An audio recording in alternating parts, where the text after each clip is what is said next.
ブラックキャッツの鉄道技術昔話第36回機動車の話第26話機動車寝台の施策ということでね、お話をさせていただこうと思います。寝台電車の方はね、皆さんもよくご存知だと思うんですけども、581系とかね、583系。実はですね、機動車もですね、その可能性がですね、検討された、そんなね、時期があるんですね。それをですね、今からお話ししようと思います。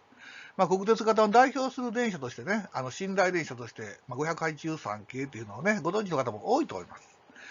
昭和40年10月に改正したね、寝台電車。この時は581系という電車だったんですけどね、昼夜とも走れるね、そういうふうに考えられた列車でした。こちらですね。で、実はですね、国鉄ではですね、昭和36年頃からね、機動車の寝台の可能性についてもね、技術者の間でね、検討されていたそうです。次のページでですね、国鉄の部内史、交通技術にね、掲載されていた車両運用の話、ここにですね、寝台機動車の可能性ということでね、言及されていますので、今からね、少しその辺をお話しさせていただこうと思いますのでね、お付き合いください。すでに昭和36年はですね、国鉄の本社などでですね、機動車や電車のね、寝台車っていうのがですね、検討されていたそうです。でですね、夜行列車への使用ということでですね、こういうふうな当時のね、技術者が読む雑誌ですね、この中にですね、こういう記事が載ってましてですね、その一つに夜行列車への使用ということでね、機動車が使えないかということを書いたんですね。ちょっとこれを引用してみたいと思うんですけれども、これは今までの通念として、機動車は騒音が高いため、夜行列車への使用は不可能とされている。実際に使用するとなると躊躇されている場合が多い。しかし、実際には、停車中の期間アイドル運転に幾分難があるとしても、走行中の騒音は電車にしてほとんど差異はないのであるということでね。さらに、ちょっと中ちょっと省略させてもらうんですけども、最後の方ですね。これに関連して、昼は打席車、夜は寝台車にね、兼用できる寝台機動車を早い機会に製作すべきだとの声が強くなっているが、昼夜兼用の寝台機動車が出現した暁には、機動車による夜行列車が各地に誕生して、機動車の運用効率はますます向上することになるだろうということでね、これもうなるだろうということでもうすでに仮定になってるんですよね。そういうふうなんですけど、実際どうなったかというとね、時代はそれはもう証明する通りです。機動車を有効に活用できないかっていうことでですね、お話しさせていただこうと思うんですけども、当時ですね、夜行機動車でね、運転されているのは全国で日本だけだったそうです。ですね、午前2時現代ね、運転している機動車列車は広島山間の準急夜行千鳥号と新宿松本間の準急第二白馬号の2往復、ね、約20両で過ぎないということでね、書いてます。で、当時の技術者の発想としてはですね、機動車はね、騒音が高いけども、夜行列車にね、難しいだろうと。でも停車中のね、期間のアイドル運転は幾分難があるとしてもね、走行中の騒音は電車に比較してもほとんど差はないだろうっていうね、発想だったんですね。実際ですね、機動車の信頼が誕生したかっていうとですね、もちろん今ね、自らは別ですけど、別格ですけどね、自らもそれでもやっぱりこう、キーネでしたっけね。あの辺は私は記載にあったのかな。だからそんな風に、付随者になってるんでね。一応実際、正確に言ったら機動車寝台じゃないですしね。北海道が、14系客車を挟んで、寝台列車走らせてましたけどね。両端を機動車にして。これも実際には寝台部分っていうのは、ね、エンジン積んでませんし、逆にですね、スハフ14なんかはですね、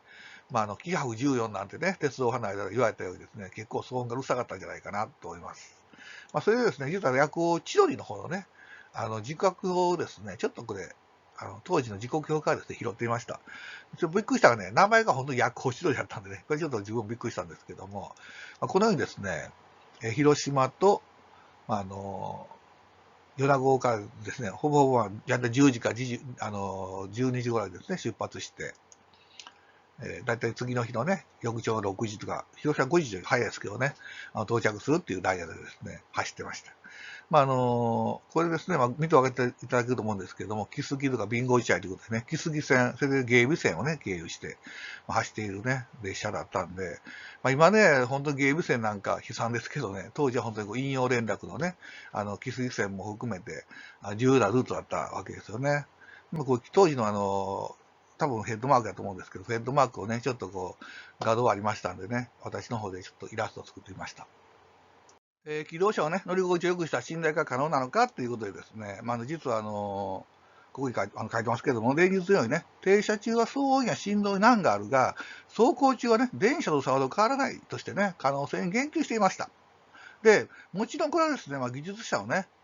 構想というかね、段階、妄想というと怒られますけどね、そういった可能性という段階を踏んでたと思うんですけども、実際にですね、昭和38の4月、実際の気動車を利用して、寝台気動車の計画がなされました。これですね、それでこういうのですけどね、電車寝台以外にも気動車指導研究されたっていうことでですね、試作的にですね、キハ50人にですね、寝台の区画を設けて、そういうふうな試験が行われました。こちらですね、キハ50人ですよね。これがね、これを使って試験がされたそうです。実際ですね、どういうふうなことをしたかと言いますとですね、盛岡機関区所属のキハ52の107号車に改良を施したそうで、寝台の間仕切りもですね、仮設したみたいです。当然ね、3段は無理なんでね、2段だけなんですけどね、那覇根重タイプの、両側のね、向かい合わせのタイプですよね。で、これによりますと、寝台気動車を開発するのが目的というよりも、新構想の機関指示装置を使って、優等機動車の乗り心地改善などを目的としてね、計画されたものだそうです。ただ、寝台列車の可能性もあったからか、室内にはですね、寝台を1区画だけで仮設していました。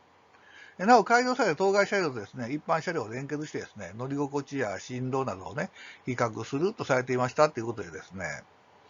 これちょっと写真見ていただいてわかるんですけども、これ実はキハ181系の写真なんですが、赤い囲みの部分、ここですね、これがダミーのね、推進軸の応力率ですね、ダミー推進軸っていうかな、なります。それで後ろのこちらの方ですね、これ、青色の方、この青色の方が推進軸ですね。で、街道サイド機能ですね、このキハ50位の画像っていうので、実は鉄道ファンの昭和38年のね、出しだったんですけど、ちょっとそれを勝手にコピーするわけいきませんのでね、そういう写真は出せないんですけども、それですとちょうどね、この推進軸の下側にね、このダミーの軸を取り付けてたみたいです。まず、この試験の方なんですけども、試験日程は4月の15、それから22がね、盛岡工場で実施。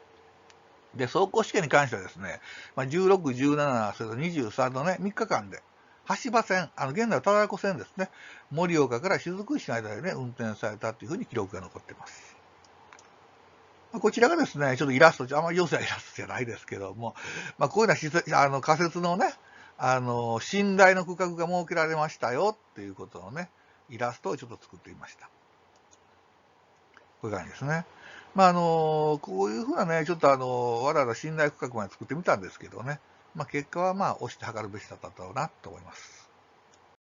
あとですね、このキハ50位の試験ではですね、これキハ90のね、試作する前の試験という意味合いもあるので、屋上にですね、放熱器を設けられたそうです。で、この放熱器はですね、キハ90に踏襲されるわけですけども、記事ではね、貴重なデータが得られたって書いてますけども、実際ですね、機動車信頼も含めてですよ、機動車信頼が誕生し得なかったということはですね、乗り心地は改善できたとしても、騒音に関してはね、押して測るべしだったのかなっていうふうに思いますよね。で、これちょっと今できましたけども、これがキハのね、50位の屋根上にね、設けられた冷却装置というか放熱装置ですね。で、ちょっとあれなんですけども、こう真ん中の川木型がこれ通風機で、その川の両方の通風機に沿わしてですね、細長い、棒状のね、放熱器、が設けられたみたいです。で、これどうもね、風冷式だと思うんですけども、こういうぐらいのあれで水温本当に下がったんかなと思うような感じはするんですけどね。キハ90の場合は、さらにこれ上に放熱規制を設けてましたから、そういう意味ではこの細い放熱管だけでですね、冷却効果どれぐらいあったのかなっていうのはちょっと疑問です。最後までご覧いただきありがとうございました。